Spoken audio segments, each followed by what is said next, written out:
bakit hindi nila pakinggan ang hiling ng mamamayang Pilipino na magpa-hair follicle test sila?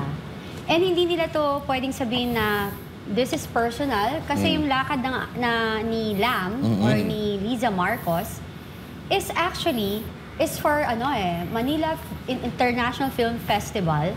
So, ano siya? It's for our country. State-sponsored. Oo, yes. Magandang gabi, Luzon, Visayas at Mindanao. Nanonood po kayo ng Banateros dito sa SMNI. Ako po si Banat Bay.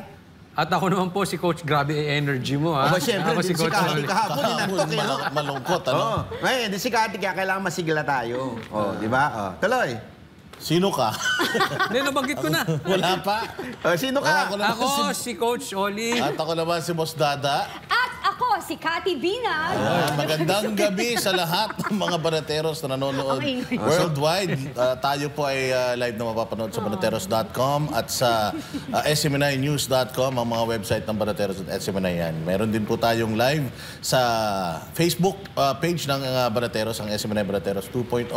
At syempre sa mga YouTube channels ng DZAR at ng SMNI, mapapanood din po tayo ng live sa mga cable TV partners ng ating programa. Ayan, makikita po ninyo sa inyong screen ang mga channels. Magandang gabi sa napakaliwanag, puting-puti at talagang busilak na si Miss Kati Binag. Naku po. Kasi yung aking gustong pag-usapan ngayon, nakaitim kanina na juminit ang aking ulo.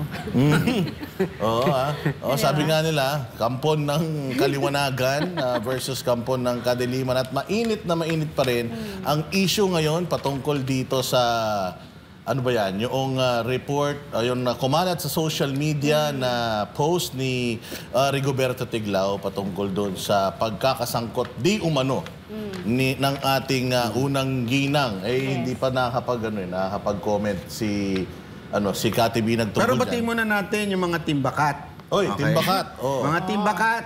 Pasensya na po ngayon hindi muna timbakat ngayon. Katol muna, Team Katol. Sino yan? Si Kati, tsaka si Oli. Katol. Bakit? Mukha silang kakasal. Di ba? So, Katol muna ngayon. Tayo, mukha tayong ninong. Mukha tayong ninong. Sila Katol. Mga lawyers.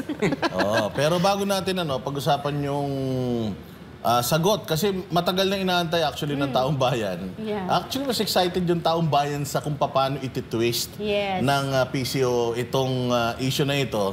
Pero Miss Kati, anong iyong take dito sa mga nangyayaring ito, sa mga balitang ito?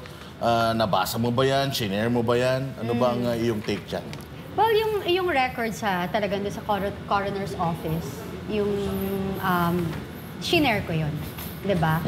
And ako, para matapos na to, bakit hindi nila pakinggan ang hiling ng mamamayang Pilipino na magpa-hair follicle test sila? And hindi nila to pwedeng sabihin na this is personal kasi yung lakad ni Lam or ni Liza Marcos is for Manila International Film Festival.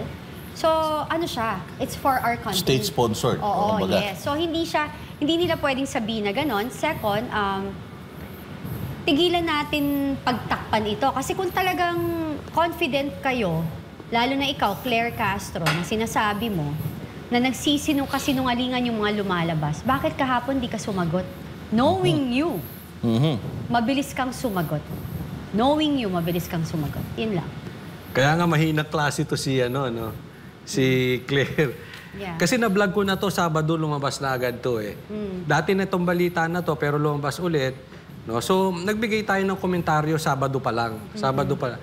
So, alam mo naman to si Claire, di ba? Malinaw yun, Sabado pa lang. So, siya ang unang nagkomentaryo. So, kasi magdedemanda daw So, nauna si Coach Oli kaysa sa akin, Nililinaw ko lang. Ito naman ang komentaryo ko. Pero bago ako papunta ron, Sabado pa lang meron na yan. Usually yan, pagpatawad natin Sabado, Linggo, hindi sila magko-comment. Pero yan si Claire, pagpasok na Lunes, mainit yan. Hindi, dapat excited kang ipagtanggol yan. Di ba? Nawala siya. Kaya nga, kahapon hinahanap ko siya sa vlog ko.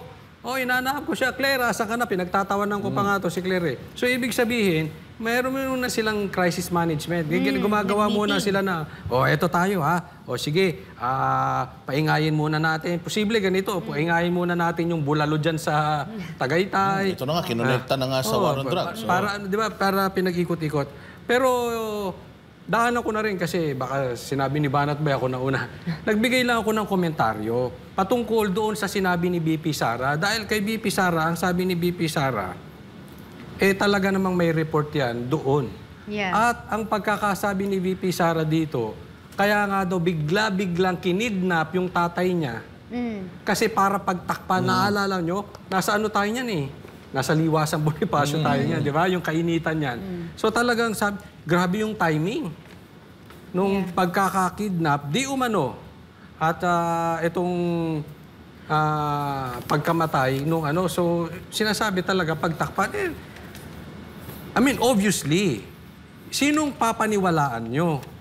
Si BP Sara o si Claire? Nasa sa inyo na yun kung matino kayo. Pero I made my choice. I have a question. Anong ididemanda niya? Wala lang. Gano'n naman sila lagi Hindi kasi tinanong kanina, tinanong ko na maigi yung, yung press briefing niya.